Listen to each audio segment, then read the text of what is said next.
baseball, le batter bat et le pitcher pitch.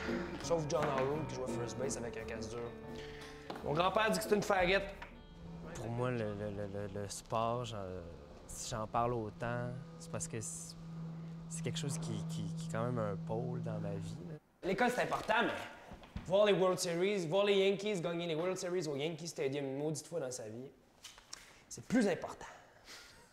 Ben, Chocolat qui dit ça. Tu peux avoir, avant de dire Chocolat, c'est ton grand-père, prends un temps.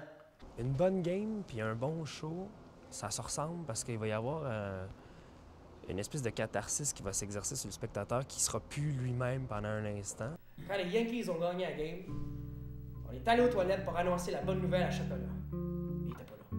C'est parti avec un show qui était sur l'identité qui a jamais vu le jour. Il fallait écrire un truc sur l'identité, c'était des monologues. L'idée, c'était de partir d'éléments réels très souvent, puis de faire le lien avec quelqu'un qui est fictif, mais que non, sa vie aurait été modifiée par ça, puis que lui vivait un peu cette catharsis-là qu'on vit dans le sport, vivait au maximum, dans les bons comme dans les mauvais côtés.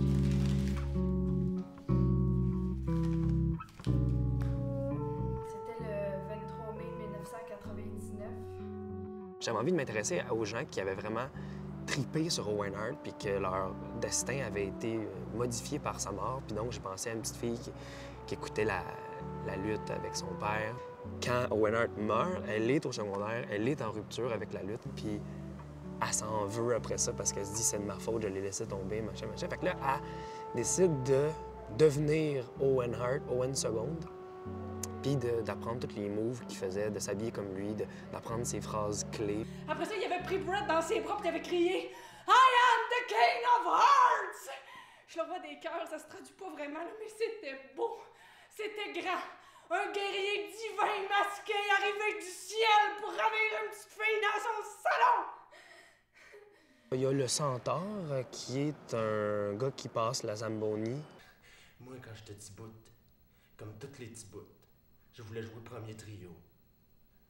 J'avais le spirit qu'il fallait. Il n'a jamais pu jouer au hockey parce qu'il était handicapé. Puis là, tout à coup, il décide de devenir un peu le meilleur dans son domaine, c'est-à-dire passer la Zamboni. La foule réclame la prolongation, fait que je pèse sur le gaz. Il se réalise dans ce théâtre-là, pour lui, c'est non plus la lutte, mais le hockey semi-pro. La foule apprécie le spectacle. On m'applaudit, on me trouve drôle, on crie. Tout croche, tout croche, tout croche, tout croche, tout croche, tout croche. Puis moi, madame, je suis bien.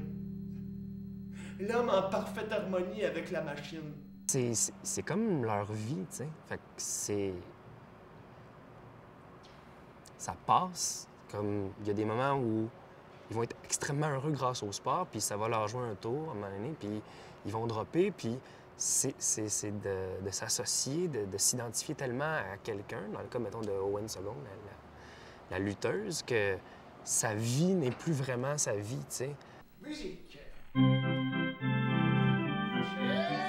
Je fais juste souligner cette espèce d'emprise que ça a. T'sais, pourquoi est-ce que quand le Canadien fait les séries, les gens se disent bonjour puis sont plus heureux dans la rue? T'sais?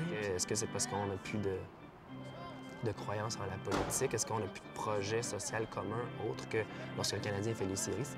C'est un peu triste comme constat, mais en même temps, si il y a ça, bien, c'est mieux que rien. Puis il faut se questionner là-dessus pour essayer je pense, de retrouver qu'est-ce qui nous fait vibrer. T'sais.